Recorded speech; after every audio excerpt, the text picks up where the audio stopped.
Uma das coisas que mais chama atenção em Shingeki no Kyojin são os titãs, aquelas figuras humanoides gigantescas e que adoram comer humanos. Mas você sabe a origem deles? Sabe de como eles surgiram? De onde vêm os poderes deles? No último capítulo de Shingeki no Kyojin a gente teve mais informações ali sobre a origem dos titãs, é o que a gente vai contar no vídeo de hoje.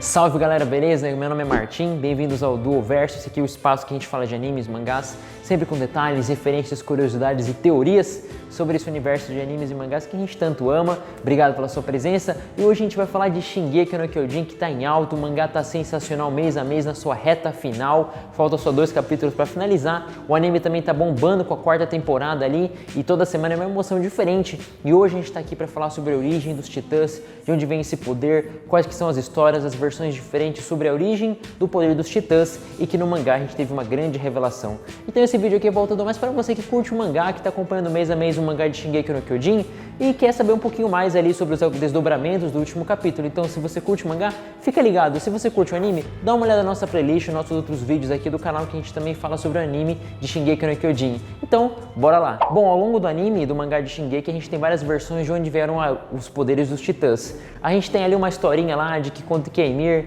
era uma menina que fez um pacto com o diabo de toda a terra e que ela ganhou os poderes. Então, uma das histórias que a gente vê na narrativa é que a Ymir ganhou os poderes magicamente através de um trato com o diabo.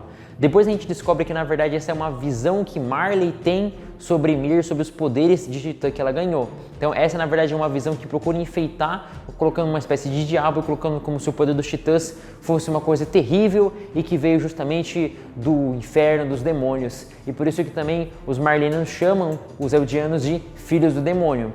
Outra versão que a gente também acompanha lá é uma versão que os restauratistas de Eldia falavam muito ali, que os Eldianos acabavam acreditando como se Ymir fosse uma descendente dos deuses, ou Ymir fosse na verdade, tivesse ganhado um presente divino e esse era o poder dos titãs. Então os descendentes de Ymir na verdade não seriam uma espécie de povo que tem que pagar pelos seus crimes, povo que massacrou o resto do mundo como os Marlenianos pregam, mas na verdade os descendentes de Ymir, os Eldianos, são um povo muito nobre que carregam esse poder ganhado divinamente. Ambas as versões são bem pautadas assim, na verdade, em magia, né? Como se o poder dos titãs veio da Ymir e justamente vem da magia, vem assim de uma coisa divina, sobrenatural. E aí a gente pega outra visão também sobre a origem dos poderes de Titã, que vem do Kruger, Eren Kruger, o Coruja, que a gente encontra ali no finalzinho da 3ª temporada de Shingeki no Kyojin também. No mangá a gente vê claramente ele explicando pro Grisha como que foi a trajetória dele, e ele fala como se a Ymir ganhou os poderes de Titã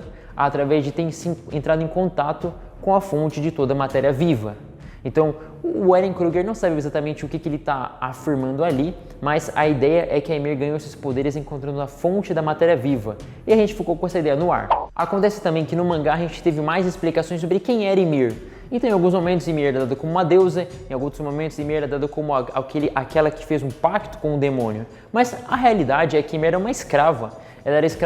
Ela foi escrava de uma tribo que foi derrotada pela tribo dos Eldianos e feita de escrava, ela serviu justamente a esses Eldianos. Em determinado momento, ela foi perseguida, ela soltou alguns porcos que estavam presos, então ali o governante dessa tribo mandou perseguir a Ymir como forma de punição e conta a história que Ymir, fugindo ali dessa perseguição, ela acaba caindo dentro das raízes de uma árvore e nas raízes dessa árvore havia um poço bem profundo com água e a Ymir despencou nesse local, uma água bem profunda e conta que lá ela encontrou com digamos assim, um ser que parecia uma espinha dorsal, um ser que se acoplou também justamente na própria espinha da Ymir e que ali deu os poderes de Titã.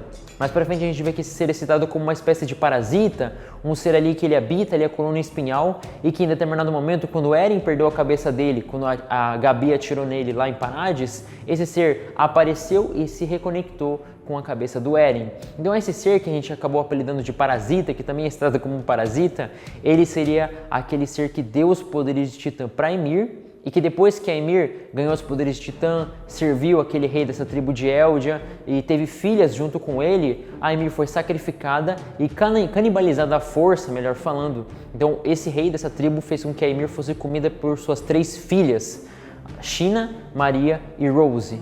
E ele também falou com que essas filhas elas se reproduzissem e continuamente repetissem esse ritual de canibalização e que assim gerassem descendentes com o poder dos titãs.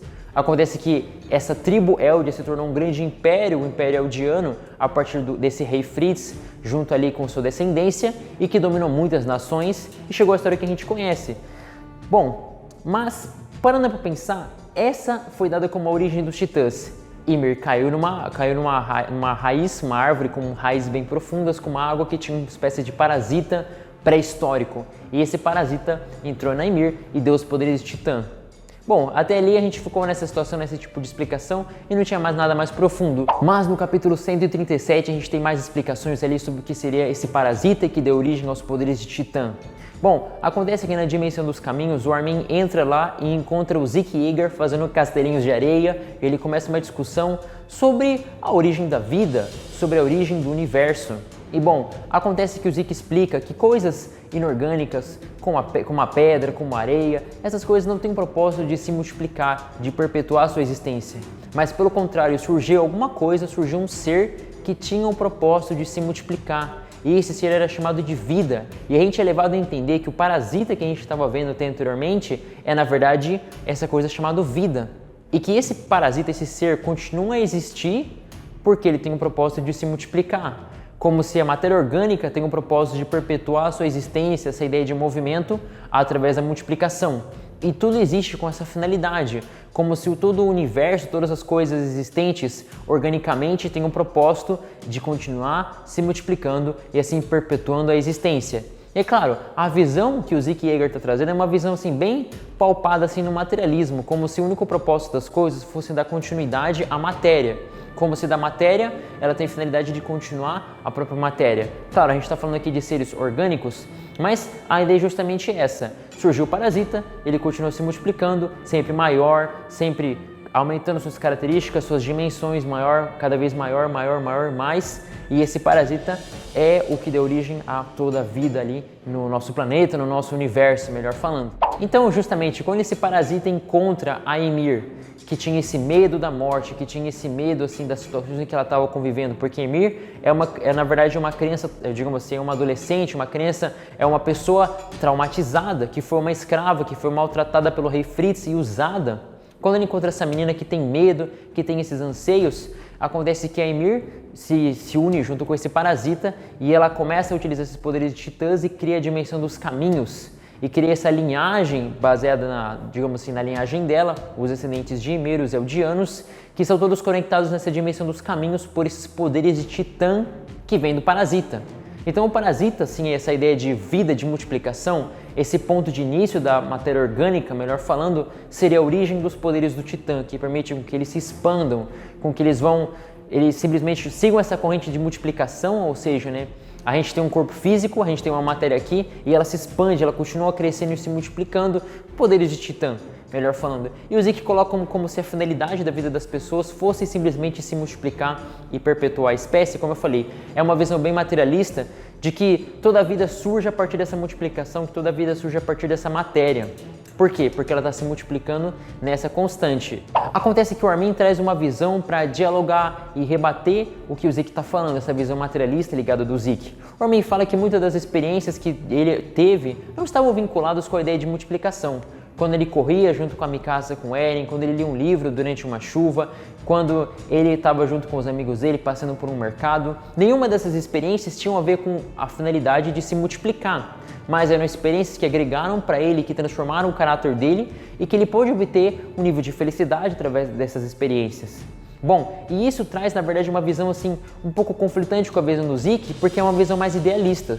Uma visão mais idealista que nem tudo é simplesmente dar continuidade à multiplicação da matéria, mas que existe um propósito além desse ciclo de multiplicação. Inclusive tem algumas entrevistas mais antigas do Isayama, de muito tempo atrás, e que ele fala um pouquinho ali sobre essa questão da matéria, de multiplicação, dessa questão da vida. O Isayama fala: todos os organismos surgem com o propósito de se multiplicar.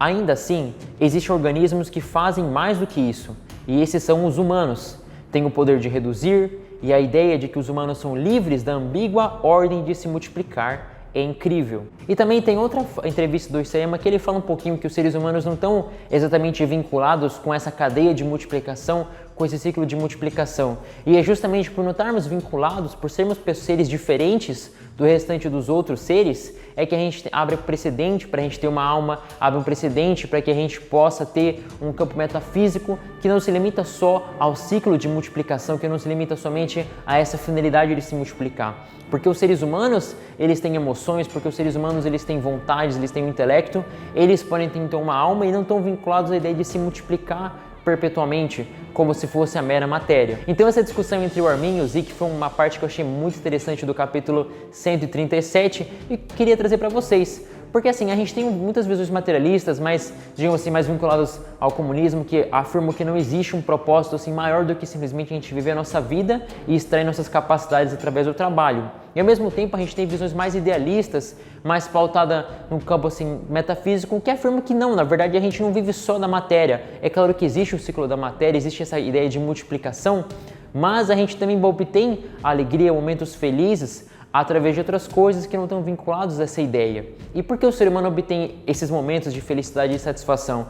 Porque ele tem emoção, ele tem intelecto, ele tem vontade. E isso permite o ser humano não viver estritamente baseado na matéria, mas baseado numa ideia de espírito, uma ideia metafísica, e que ele pode sim obter alegria através dos momentos de interação que ele tem. Então é bem legal assim, essa visão que o Isayama trouxe, que expande assim o nosso universo, que expande assim nossa cabeça para entender um pouquinho ali sobre essa questão da origem da vida, da origem ali do que seria a multiplicação no mundo de Shingeki no Kyojin, que também faz parte do nosso mundo. A gente acaba na verdade pegando os pontos que tem sim referência com a nossa vida, afinal essa discussão de multiplicação de matéria também faz parte da nossa realidade. Tá, mas e a origem dos poderes dos titãs? A gente deu toda essa volta no capítulo 137 para entender essa discussão filosófica entre o Armin e também o Zeke. Mas a questão é que os poderes dos titãs muito provavelmente vêm desse parasita, esse ser pré-histórico, que seria o primeiro ser que se multiplicou, o primeiro ser que era uma matéria orgânica e que teve essa ideia de se perpetuar através da multiplicação, de continuar a matéria. Acontece que esse ser, então, por essa ideia de se multiplicar, multiplicar e multiplicar, provavelmente foi realmente o que deu esses poderes de titã para Ymir. É uma coisa assim que está um pouco longe assim, do que a gente queria de cientificismo, de lógica. Realmente, está um pouquinho longe, mas a explicação que o Isayama colocou está bem diferente assim, daquela ideia inicial que a gente tinha da Ymir, que foi aquela que fez o pacto com o diabo, ou então da Ymir, que é descendente dos deuses. Não, é uma ideia de que a Ymir encontrou com o primeiro ser que deu origem à matéria orgânica, e por isso ela tem tantos poderes de titãs. Então os titãs vêm dessa ideia, vêm desse vínculo da Ymir com esse ser e que se transmitiu através da linhagem sanguínea. Afinal de contas a gente tinha aquela ideia de comer a espinha dorsal ali, dos descendente após descendente, as filhas de Ymir comeram, e assim todos aqueles que herdavam os poderes dos titãs primordiais tinham que ter comido, e também tinha essa ligação por vínculos sanguíneos, por serem descendentes. Ok, mas eu acredito que também está ligado com a ideia dos caminhos. A gente viu que a Ymir foi que criou os caminhos, foi que criou aquele plano metafísico que não é nem vida e nem morte. E que justamente porque existe esse campo metafísico é que esse parasita continua a influenciar ali todos os seres, todos os eldianos, e que dá essa capacidade deles se transformarem em titãs. Então eu acredito assim que se esse plano metafísico dos caminhos deixasse de existir, ficasse só mesmo a ligação sanguínea por serem todos descendentes de Ymir, mas sem esse plano metafísico, então eu acredito que essa ideia de transmissão dos poderes dos titãs e tudo mais teria terminado. Bom, é a ideia que eu penso, na verdade, que provavelmente os titãs vão acabar de algum jeito, e provavelmente isso vai acontecer quando os caminhos terminarem. A gente viu que Ymir já utilizou assim titãs meio que vindo dos caminhos para reconstruir o corpo das pessoas. A gente viu que quando Zeke estava à beira da morte, depois de ter sofrido uma explosão, a Ymir veio e reconstruiu o corpo dele lá nos caminhos. Então, esses caminhos é aquela ideia do mundo onde não há vida nem morte, mas um mundo que transcende assim, a realidade, transcende a física, e ali ela pode, digamos assim, moldar as coisas da melhor forma possível. Por isso, acho que a origem dos poderes dos titãs vem mesmo da matéria orgânica, mas que provavelmente vai acabar quando terminar essa ideia dos caminhos. E esse foi o nosso vídeo sobre Shingeki no Kyojin, discutindo sobre vários assuntos, a origem dos titãs, a origem da vida, do parasita e também uma ideiazinha de materialismo, de idealismo. Obrigado pela sua presença, deixe seu like, se inscreve no canal e coloca nos comentários aqui o que você está esperando de Shingeki no Kyojin, se você quer mais sobre a origem dos titãs, mais sobre a origem da vida, então deixe nos comentários, vamos interagir e obrigado pela sua presença sempre aqui com o Duoverso. Valeu e até uma próxima!